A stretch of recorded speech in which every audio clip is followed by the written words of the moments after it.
Howdy, everybody. Thanks for joining me today on a special little birthday video, July 2nd, 2023. I wanted to put this one together just because it's fun. Gematria, numbers, calendars, it's all very complex and well organized, and there's no coincidences in life. And of course, that's my opinion, but some examples of that in my own life that presented themselves to me over time, and kind of hopefully provide some motivation for you guys to dive into your own backgrounds and days and names. And there's no what we're named and when we're born, and all these things are important. And the more you look into these things and research them, the more connected to everything you feel. And that's a great feeling for me. It may not be for everyone, but yeah. So today I turned 37. I went from 36 to 37. 36 was a special number for me. It's been my signature since I was probably before I was a teenager. My initials are BG, and I always signed them as 36. And it was a year that I always thought about just because of that. And 3, 6, 3 plus 6 is 9. 3, 6, 9 is very interesting correlations of numbers. Yeah, and as you can tell by the thumbnail today, Sirius rising. And to many ancient cultures, the kickoff of July represented the beginning of the calendar. For the Egyptians, the beginning of July was the start of their calendar, the new year.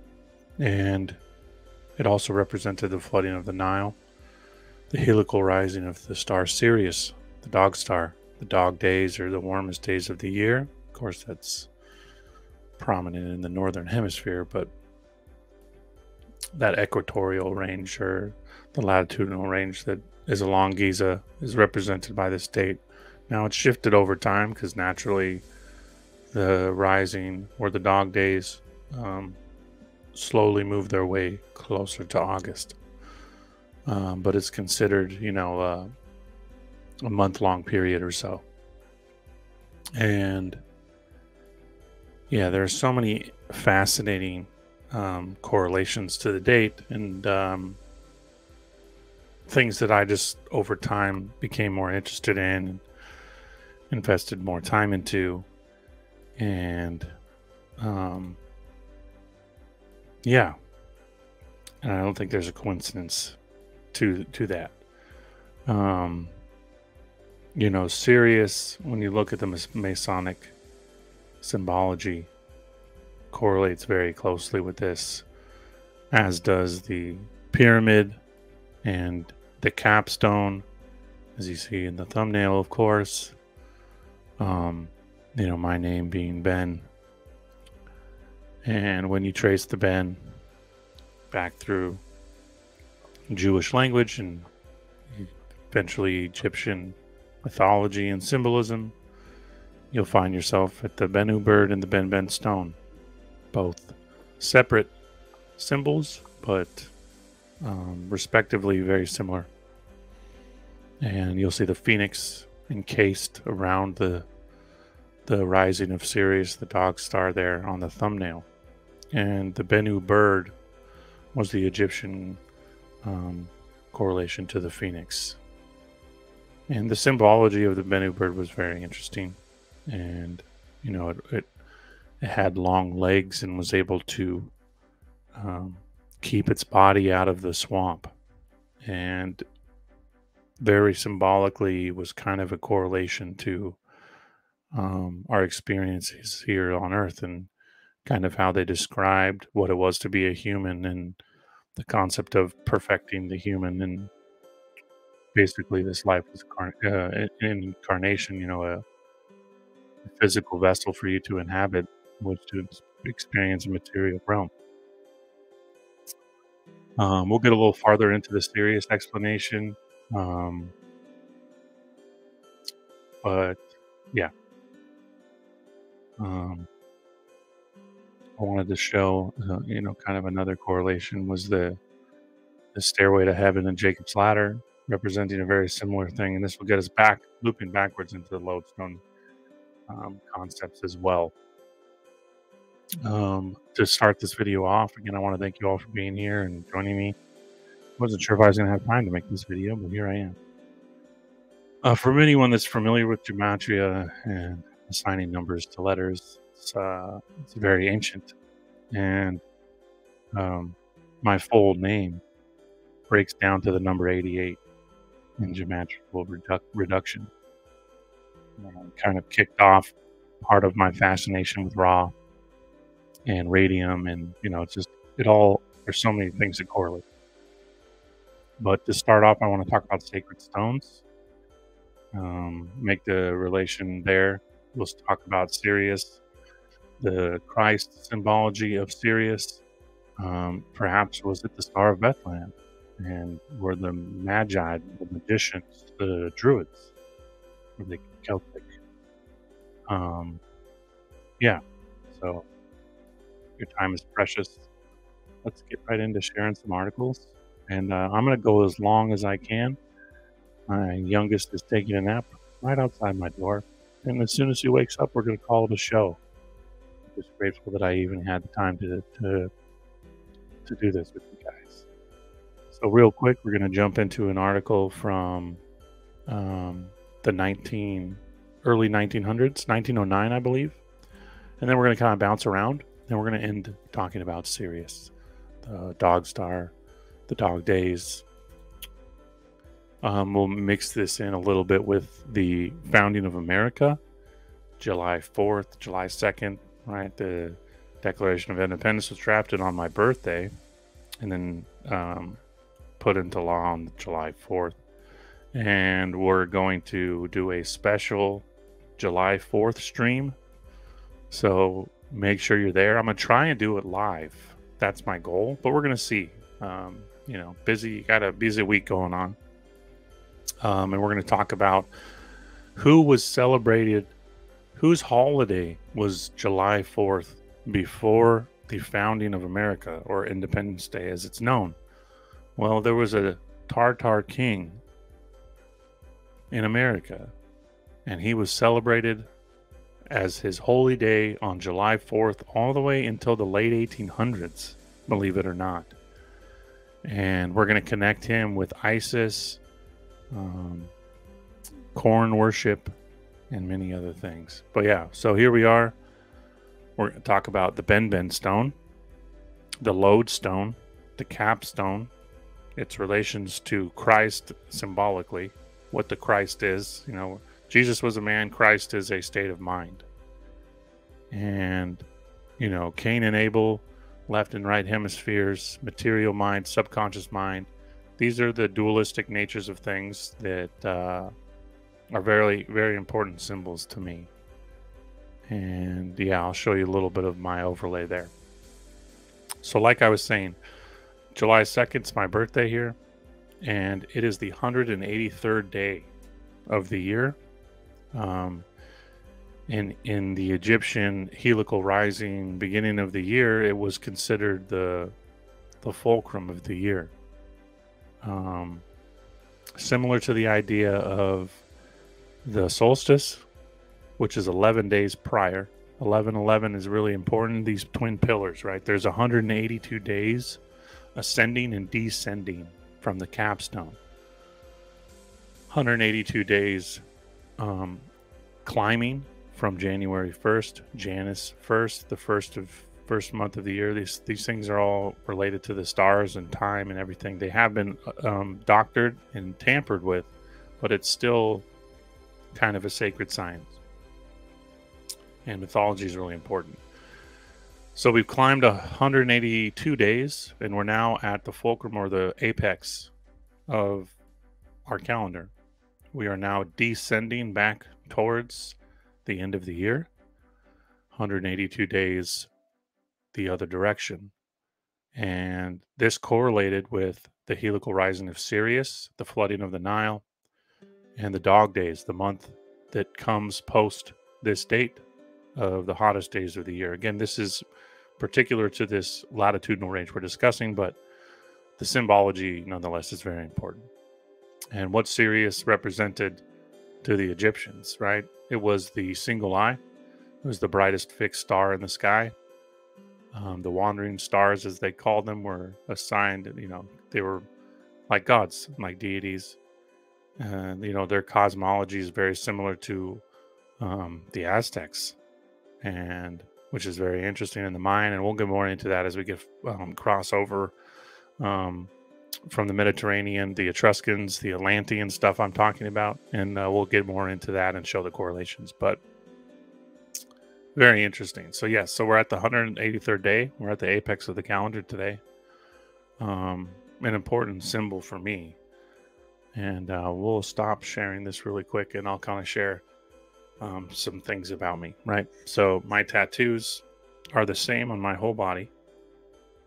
My right arm, or my right side of my body, is black and white. And so you can see same on both sides. And one's color, one's not. Here on my throat, I have the capstone, the eye, with the rising of Sirius here. And it's on a cube with the words compassion across my chest. On my right shoulder,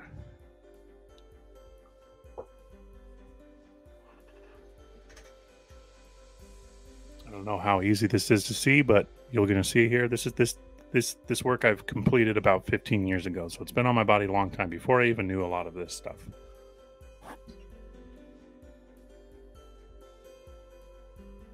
That's the sun rising with the number 5.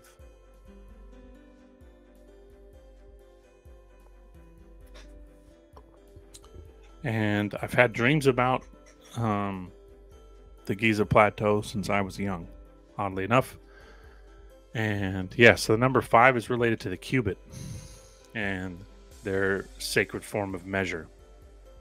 It's also related to pi and phi, which are both used in the construction of the pyramid. At a later date, we're going to go into what some people were writing in the early 1900s about the Giza pyramid being a calendar and showing the dates of Armageddon, the Golden Age, war, all of these things. And we'll talk about that and the shape and design of that as well. We won't get too much into that here, but I just wanted to share that kind of with you and talk about, what kind of role these symbols have played in my own life. Yeah, so we'll get back to this article real quick. And again, this is 1909, I believe. Sacred stones. Some that claim to mark the center of the universe. The sacred black stone of the Manchu dynasty of the Chinese in Mukden is the center of the universe, according to old Chinese superstitions. And added venerably comes to Mukden from the graves of the emperors nearby. The Du Ring in Lhasa, Tibet, is another center of the universe, which, according to Tibetan priests, is shaped exactly like the shoulder blade of a sheep. All distances are measured from it, and it is very sacred.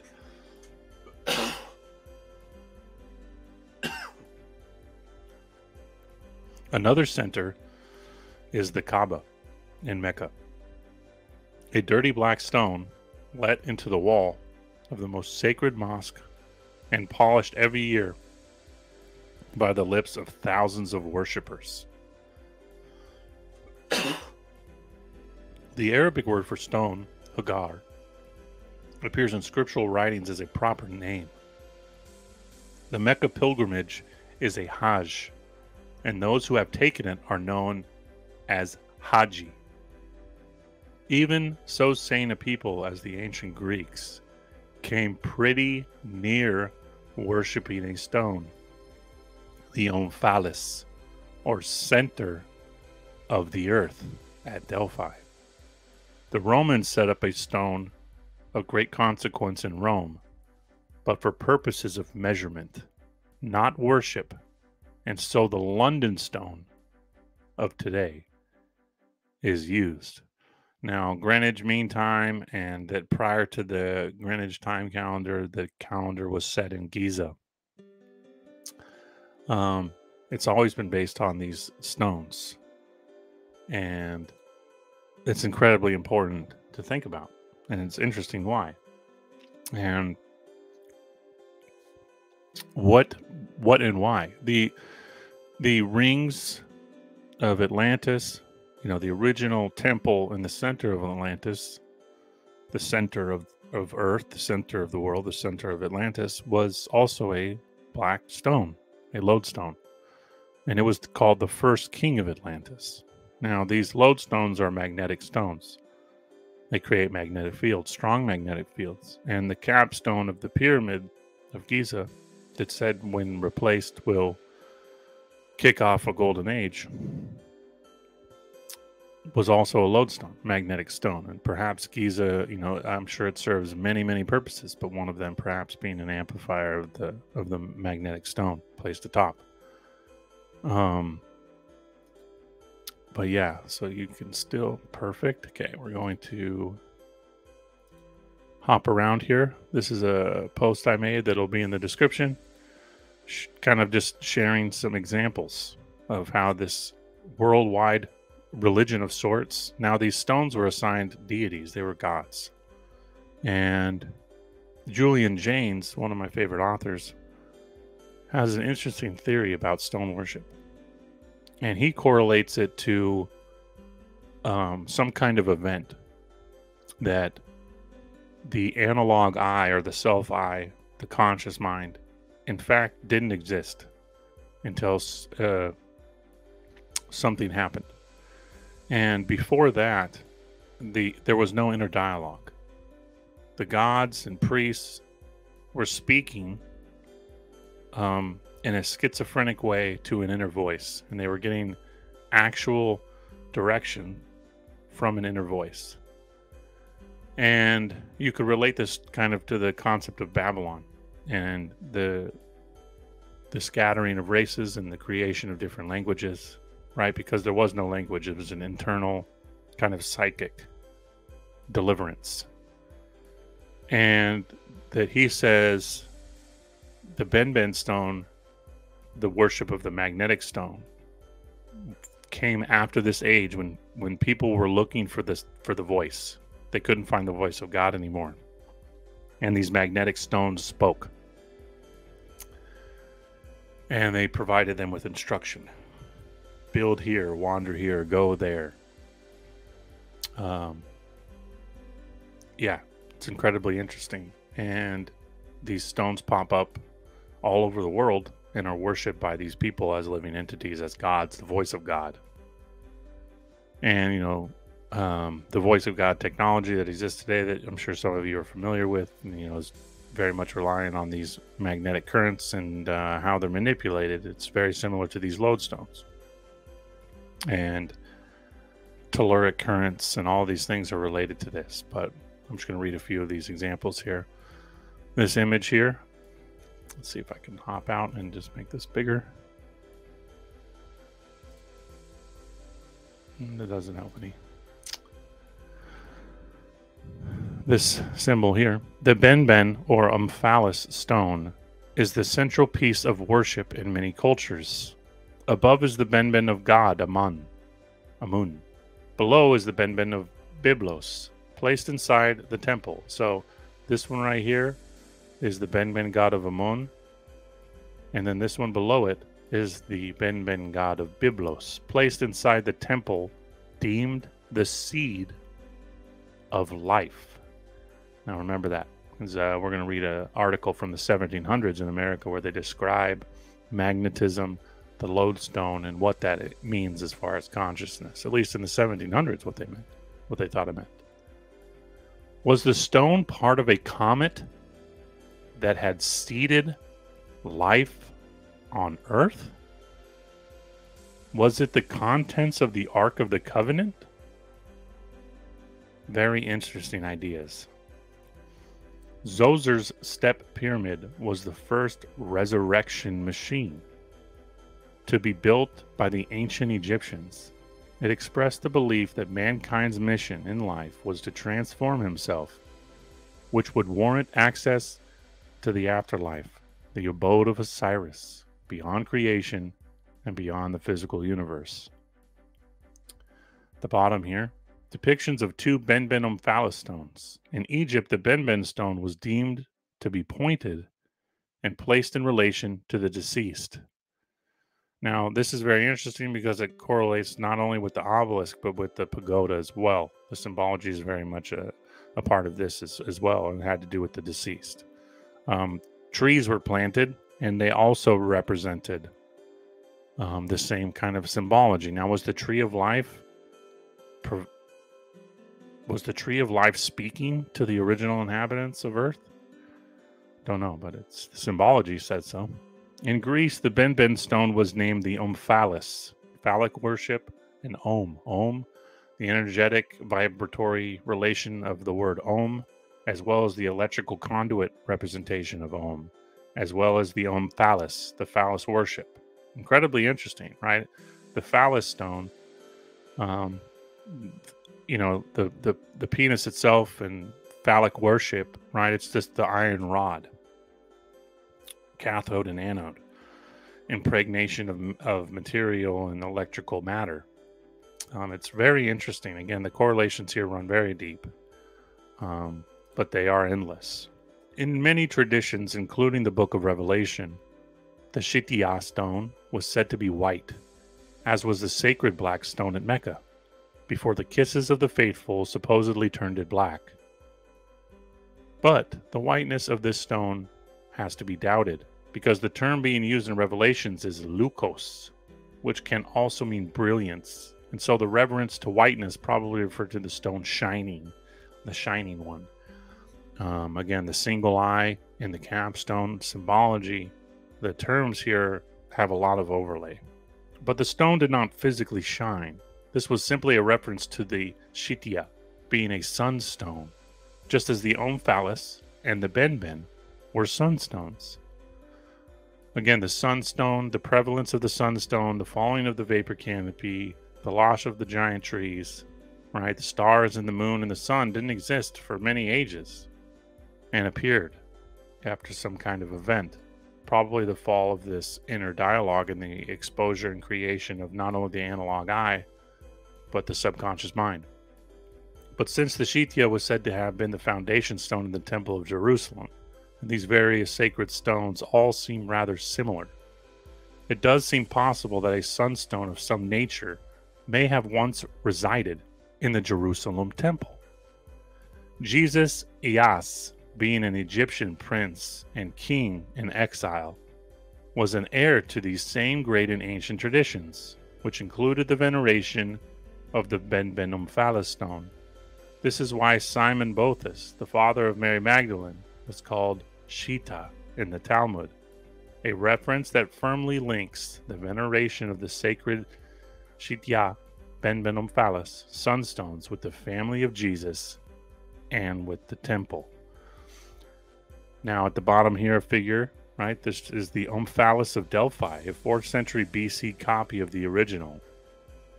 Compare this stone to the omphalos of Ireland in the next chapter. I don't have this chapter in this little thread I made, but they look very similar. The Italian one is a little, the Irish one is a little taller. But the many authors over time had correlated these rings with magnetic fields. These rings that are wrapping around and going in all directions as magnetic fields. Beatlas, I might be pronouncing that wrong. Beatlas, which again, when you look into the Egyptian mythology, the beetle, the scarab, has a very similar root with this word. It's Semitic for El, Bet El, house of God. Now, we talked about the God relation and the beetle being symbolic of the human existence here in the realm of God. Are sacred stones that were supposedly endowed with life or gave access to a deity.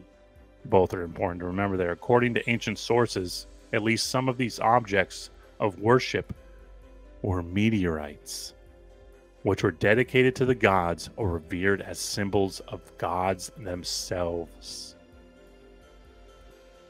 Now, the description of this coin here is the Emesa temple to the sun god El Gabalis, with Beto at the center, a Roman coin from the 3rd century. Other accounts suggest that contact with them could give access to emphatic experiences of the deity. The beetle has been described by Wendy Doninger as the parent form for altars and iconic statuary. Yes, idol worship began in this time frame, right? Some of these stones, statues, and the worship of statues comes from this same cult imagery, idol worship. In general, the beetle was believed to have something inherent in its own nature that made it sacred, rather than becoming sacred by human intervention, such as carving it into a cult image, stone worship, statue worship. Some beetles were left in their natural state, but others were worked on by sculptors. Exactly. The exact definition of a beetle, as opposed to other types of sacred stones, cult stones, and so on, is rather vague both in ancient and modern sources. In some contexts, especially relating to the Nabatean sites like Petra, the term is commonly used for shaped and carved stelae. They had a role in most regions of the ancient Near East and Greek and Roman religion, as well as other cultures. Yes, and it was strongly prominent in Etruscan religion as well, which is where the Romans got a lot of their symbology from. So yeah, house of God, right? The stone contained God or deities of some kind. We're going to read the coronation chair and how that relates next, but really quick, I wanted to share this article here. This is from 1816. It is certainly a wonderful fact that it has never been conducively decided whether ghosts do or do not exist. Their existence can only be proved by positive evidence, and that is most to be relied on, and we actually have the positive testimony of thousands of credible witnesses and in favor of their existence, but not understanding so much positive testimony is considered superstitious and unphilosophical to believe that such things do or can exist. The aesthetical spirit of modern times would take us to believe that spirit cannot exist independent of matter, that spirit or mind, again, remember what I was saying about the dualistic sides of the subconscious mind and the conscious mind. Spirit or mind is merely the effect of organized matter. Matter, maya, mother, maya, illusion, the physical world being a creation of the subconscious mind. They say that as the combination and arrangement of matter which constitutes the lodestone produces magnetism, and as that arrangement of matter which constitutes the volcanic pile produces galvanism, so does that arrangement of matter which constitutes the brain produces mentality or intellect or soul. So this writer in the early 1800s is showing the relation of matter being organized and producing magnetism, the lodestone as such, and you saw that in the Omphalos stone and all these other stones that were worshipped, as well as the galvanism involved, right? The volcanic pile, and this ties nicely into Vulcan worship and the worship of the volcano. The magma, the iron blood of Earth.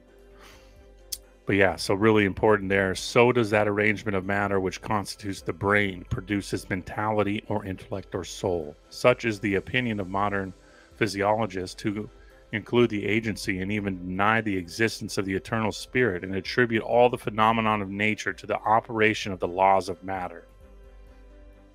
The illusionary world, right? The belief of the existence of ghosts or disembodied spirits is evidently incompatible. So this ties the ghosts and spirits. This ties nicely in with what I was saying originally, and why the lodestone constitutes intellect or soul, and why they're making the relation between the belief of the existence of ghosts or disembodied spirits. These were the deities that lived in the stone, the talking stones.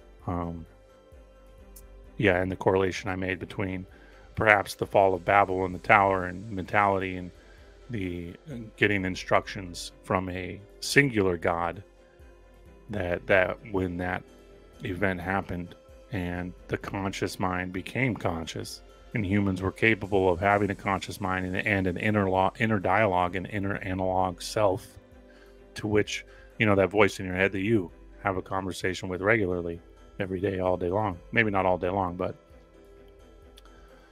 this kind of dualistic nature of consciousness, and they're postulating its correlation to the magnetic stone or the lodestone, and why they relate it to mentality or intellect or soul, and also the concept of ghosts and disembodied spirits.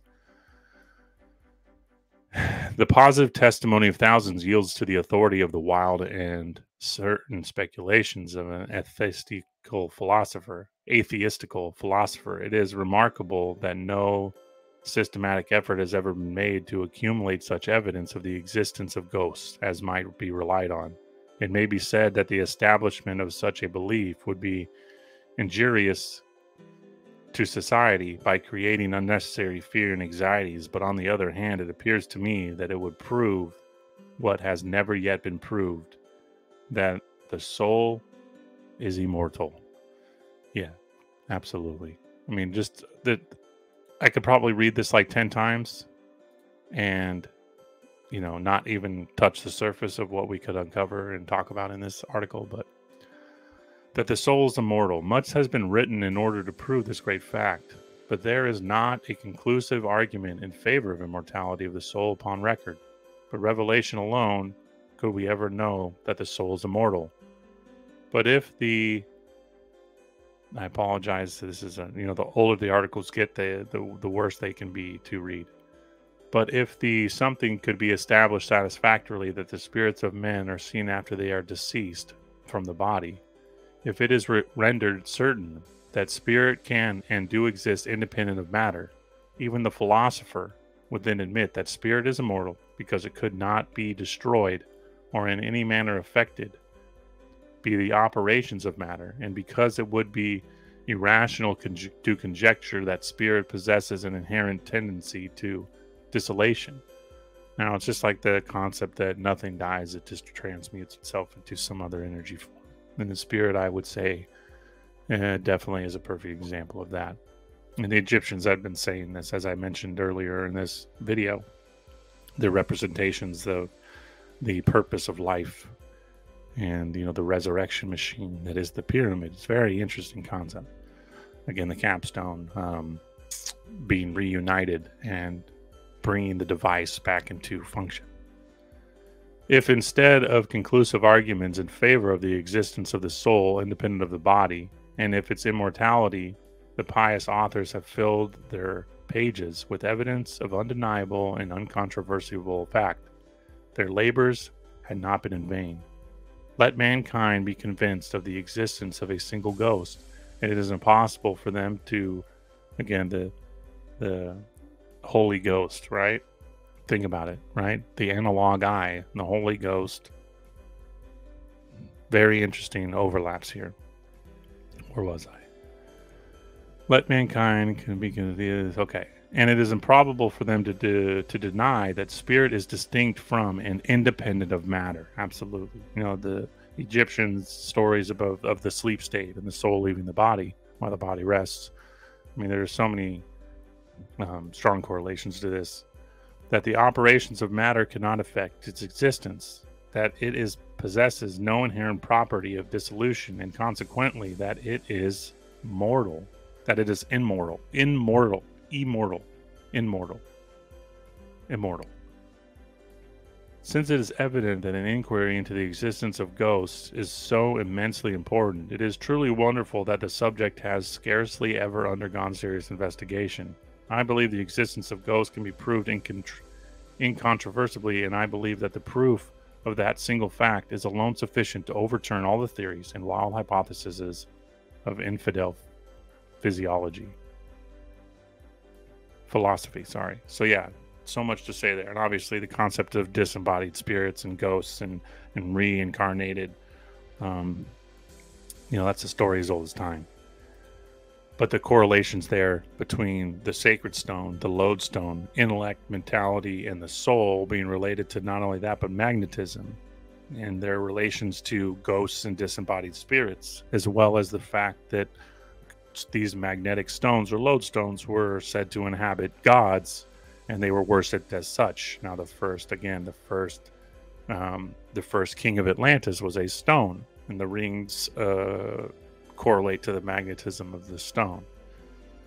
You can think of this as the Rupus Negra and our firmament, and it being at the center of the disk, and however you think of Earth, its shape and creation, but the relation is important. 1 second.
Sorry about that.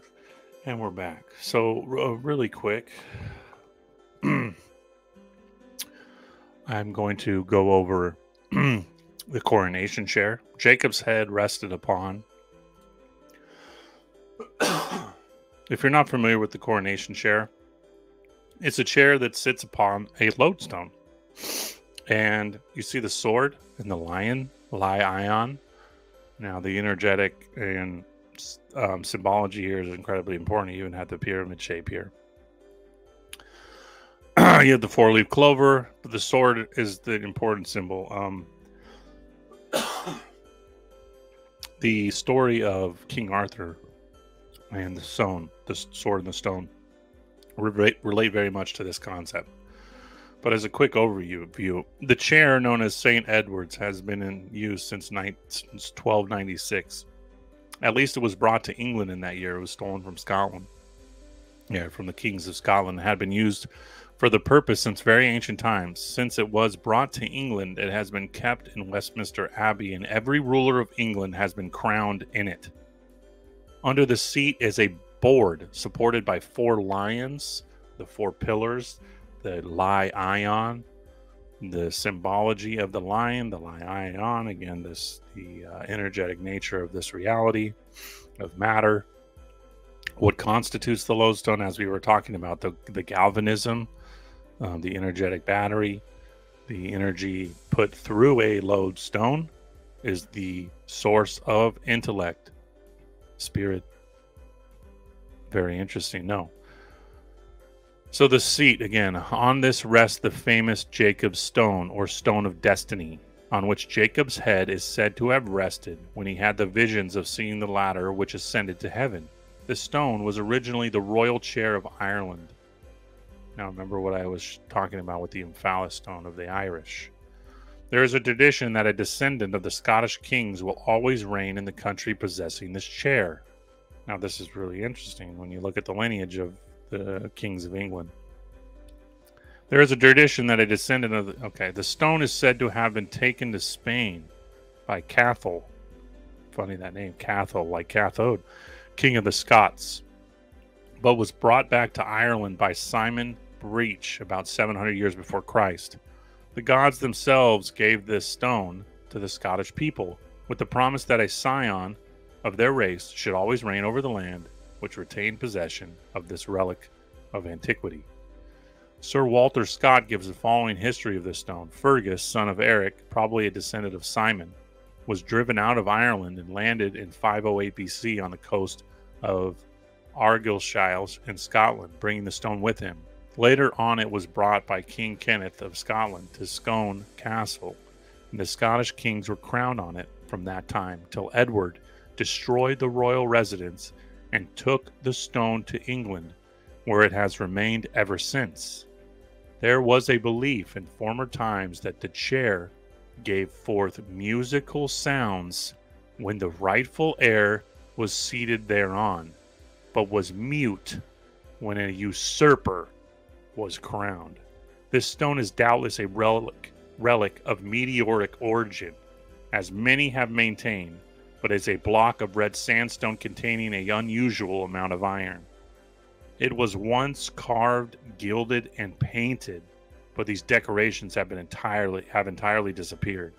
In coronation ceremonies, it is covered with cloth of gold. And there it is. It exists to this day, and the ceremony still happens. The sword symbology, again, is very important.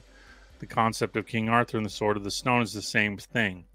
That until the right person, who was not a usurper, who the stone chose, perhaps a person with the right magnetic qualities, was the only one who could A, sit on the chair and be crowned king, or B, remove the sword from the stone. These stories go back through almost all cultures. And yeah, it's incredibly interesting. I'm going to try and find one more here. And it's going to be about...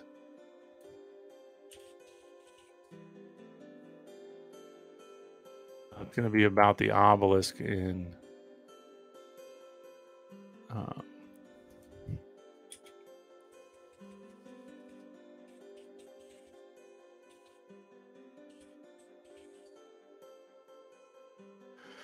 Okay, here we go.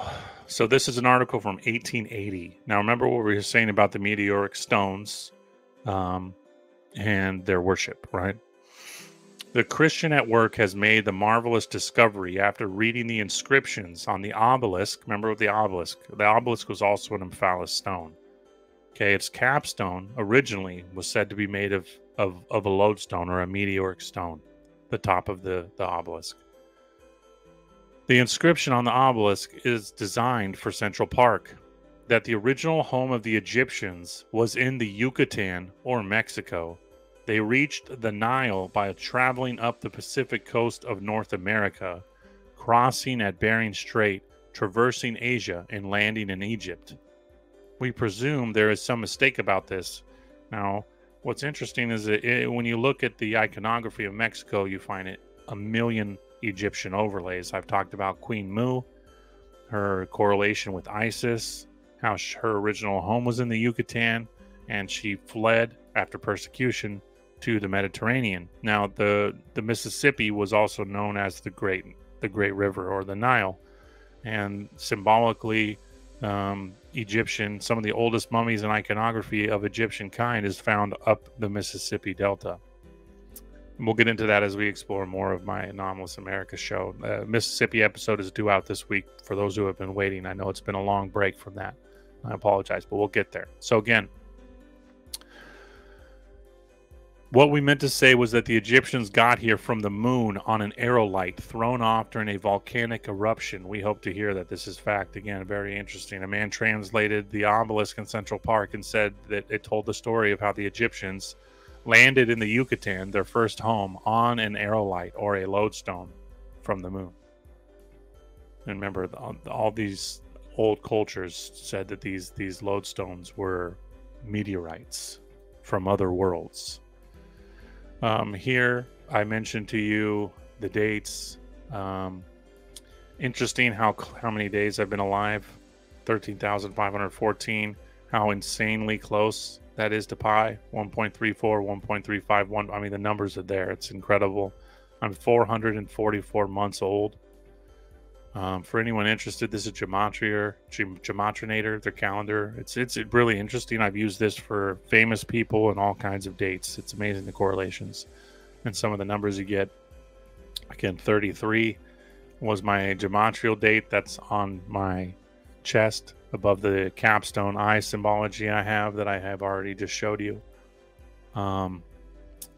Yeah, interesting, right? 3, 6, 3 and 6 is 9.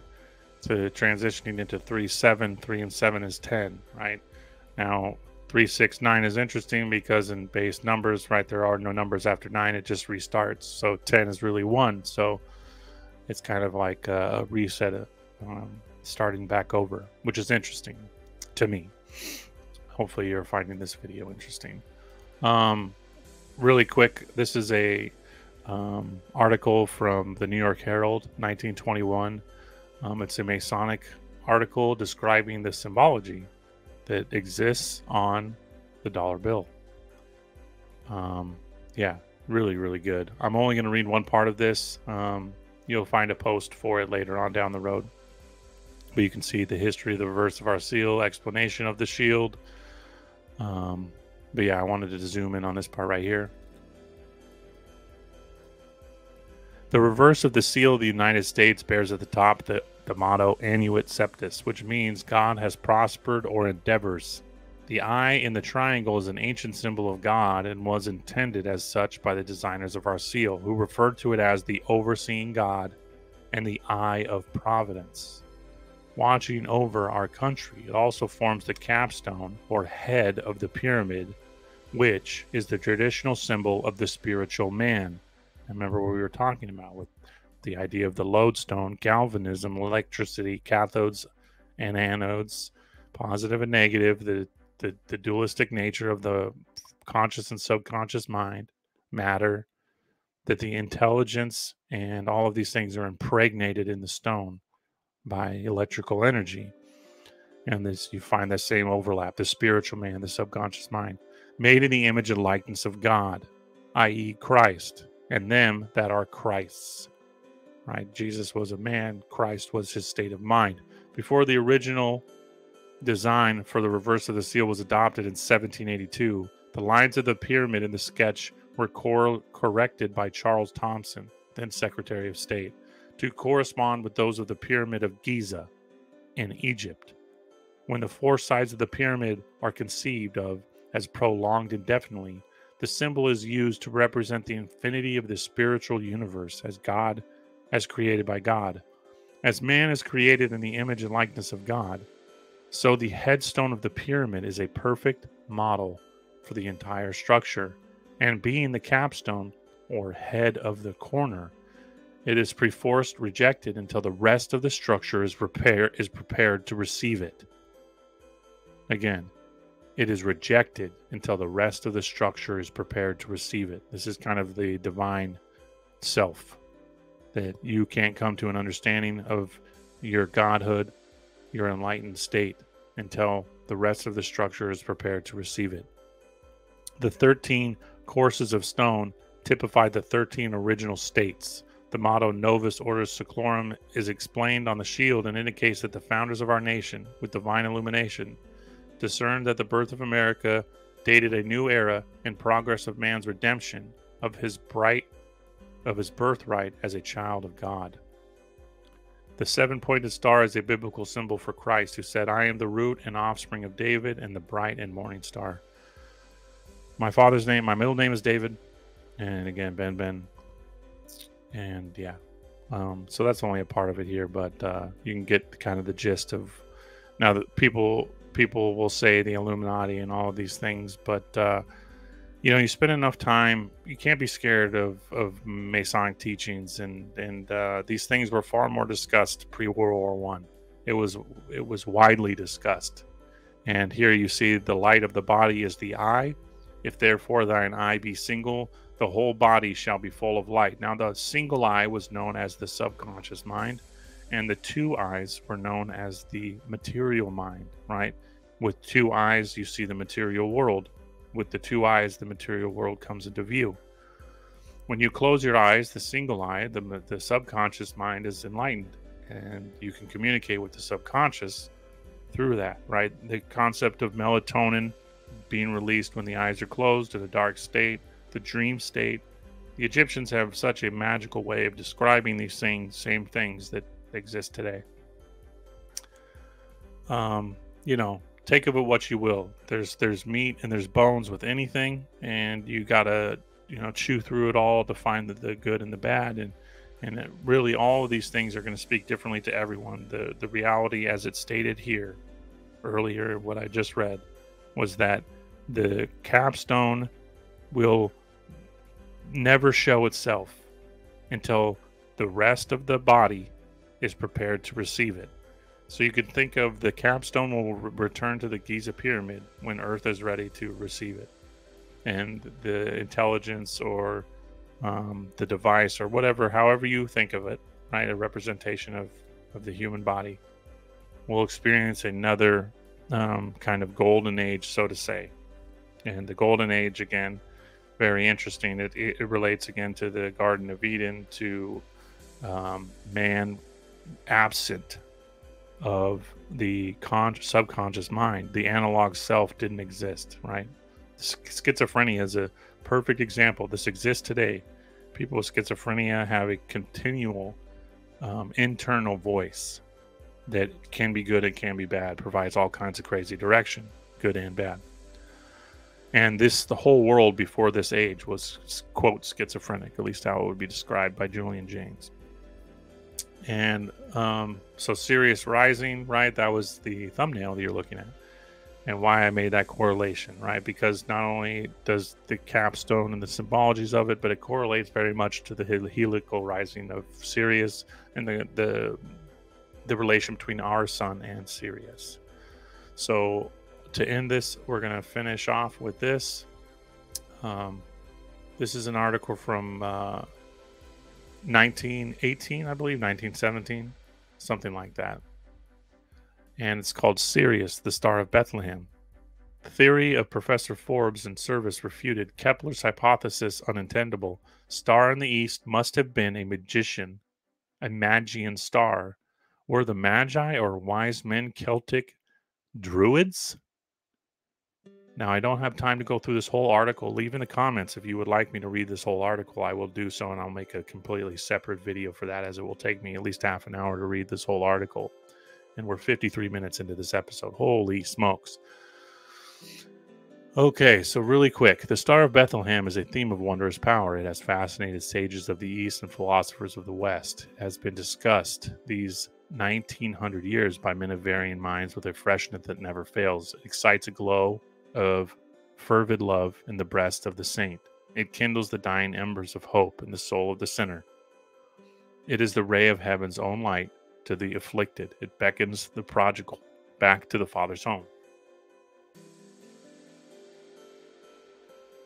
Sorry, give me 1 second here.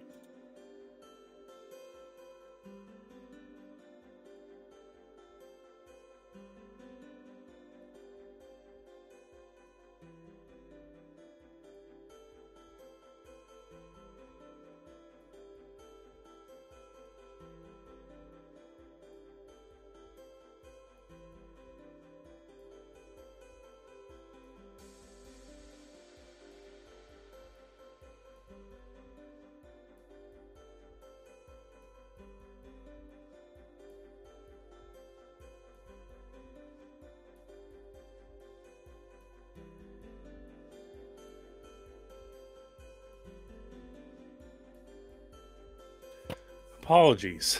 Well, the timer has gone off. We are out of time. So I'm going to sum this up really quick, okay? So now basically what this article goes on to describe is that the mythological concept of Christ and the calendar and the circle in the sky, and that the star Sirius was the star of Bethlehem. And so, yeah, let's get to the point where we talk about Sirius.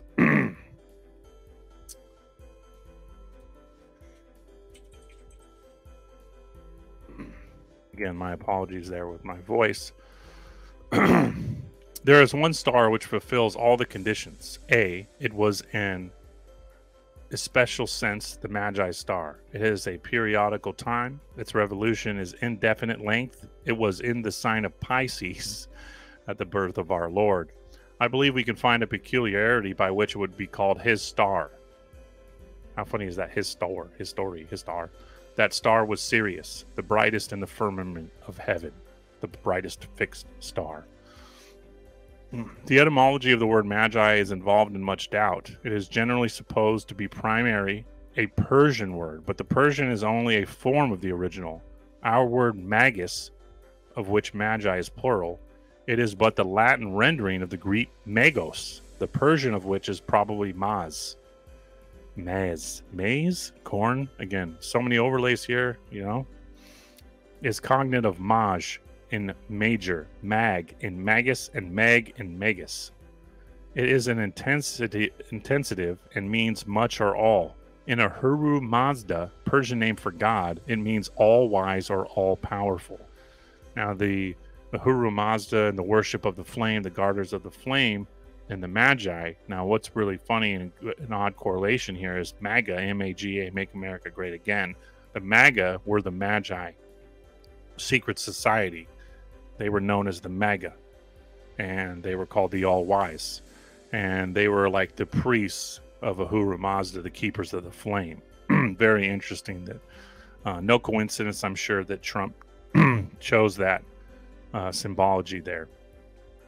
Whether the Druids or Magi to whom the Star of Bethlehem appeared were residents of Ireland, Scythia, or Galatia is immaterial, for they were all the same Gaelic race, having, I hope, made it clear that it was the Gaelic priests or Druids that the Star of Bethlehem appeared. Let us go back to primitive times when Magism was incorporated with Zoroastrianism. Now, Magism, right? This is the same root as magnetism, okay? And why we're seeing the lodestone, magnetic, spiritual worship of Sirius. Now, when you look at the iconic representation of masonry, the twin pillars and Jacob's ladder to the heaven, the ladder is reaching to Sirius. And you have the sun and the moon surrounded by 7 stars, the 7-pointed star being Christ. So many overlaps here. Besides Ahura Mazda, there were the Amesh Spentas, or the Immortal Holy Ones. There was a third class lower than the Amisha Simtas. Among this class were Mithra and Tistra. Mithra was the spirit of light or the sun.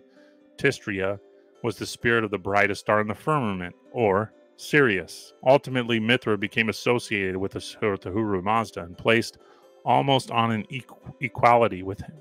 So we may exclude Mithra from our calculations. Tistria, next to the divinity, became the object of the Magi's reverence. Sirius was his star, and thus became to the Magi the star. Balaam, the Rab Mag, chief Magian or arch-druid of his time, was a prophet like Lorbanel of the Gals. In his prophecy, which still lives, he uttered under the inspiration of Jehovah, "The star shall come out of Jacob." Remember what we just talked about: Jacob's ladder, Jacob's stone, Jacob's pillow, the lodestone that would hum and make sounds. Okay, when certain meteors or comets, whatever you want, certain times they pass over the sky, people would hear this same humming sound, this magnetic hum. Galvanism, they took a lodestone and hooked it to a galvanic battery, and it hissed and squealed and made a hum. Through the different levels of voltage, the hum and the sounds would change pitch, vibration, and all these things. Correlates very strongly with what we were mentioning: the galvanism, the electrical current, anode, cathode, sun, and moon. These things correlate strongly and are very important symbols. Sirius was the star to the magicians. The star symbolized kings or rulers. He whom Sirius symbolized, therefore, would be the greatest of all kings. If we could connect Sirius in any way with Jacob at the time of nativity, there could be no question as to the Star of Bethlehem. And we can do it. The 12th sign of the zodiac was Pisces. Now, the 12th sign, again, we're at the 183rd day of the year, the capstone of the year. We've climbed 182 days. We're descending 182 days. There's your 1111, your twin pillars on each side of you, the pillars of the sun and the moon, the pillars of masonry. The capstone, again, is Jacob, Jacob's stone, the lodestone, which 183 is added together, is 12, the 12th sign. We have Pisces again. And Pisces was the sign of Palestine, or Jacob, or the land of Judea. That part of the heaven known as Pisces presented a most remarkable spectacle at the time of the Nativity. There, the splendor of the heavens appeared to culminate. The sun seemed to shine with a deeper effulgence. Meteors, precursors of some mighty event, flashed athwart the sky. Comets shot from out the darkness of space and illuminated the sign with their fiery flow. Mars and Jupiter and Saturn halted in their orbits to focus their lights into one mighty blaze in Pisces. And wondrous sight, the star, the magician star, his star, Sirius, enters Pisces and now in Jacob. This wondrous event occurred in BC 5. The helical rising of Sirius took place on the same day in 4 successive years, the 5th, 4th, 3rd, and 2nd BC. There is something most remarkable about this helical rising. It is on the same day, but sameness is unity, and thus symbolizes the unity of the deity. Then, assuming that BC 4 is the correct year of the Nativity, which scholars assert, there was 1 year before the birth and 3 after it. In the symbolism of numbers, 1 is unity and 3 is trinity. But the 1 year before birth signified the past revelation of God, or unity of the deity. The 3 years after the birth symbolized the new revelation, the trinity of persons. Lastly, unity and trinity, 1 year plus 3 years, equal the completed perfect number 4, the years that Sirius may be said to have remained in Pisces. This symbolism occurs with the rising of Sirius, which signified the rising of the light of the world. It was as if, while his heaven arches rang with the angels' loud acclaim, Sirius flashed through space. Arise and shine, for the light is come. Thank you all so much for being here and joining me. This one went a little longer than I would have preferred, but I'm happy I got this material out to you, and I'm so grateful that you joined me here and that I got an hour to present something like this, and I hope you feel a little closer understanding to my journey and my presentations, and you know how I feel closer to God and earth, studying subjects like this, and why I've been driven to share with you. So here I am on July 2nd, 183rd day of the year, in the 12th sign, sharing this video with you. And I appreciate each and every one of you. I hope you enjoyed this episode. And yeah, so let me know if more information you want on these subjects. And I look forward to entertaining you and sharing more of my opinions with you on my July 4th episode or live stream, depending on time. So stay tuned for that. And thank you all so much. Love you guys. Have a wonderful day.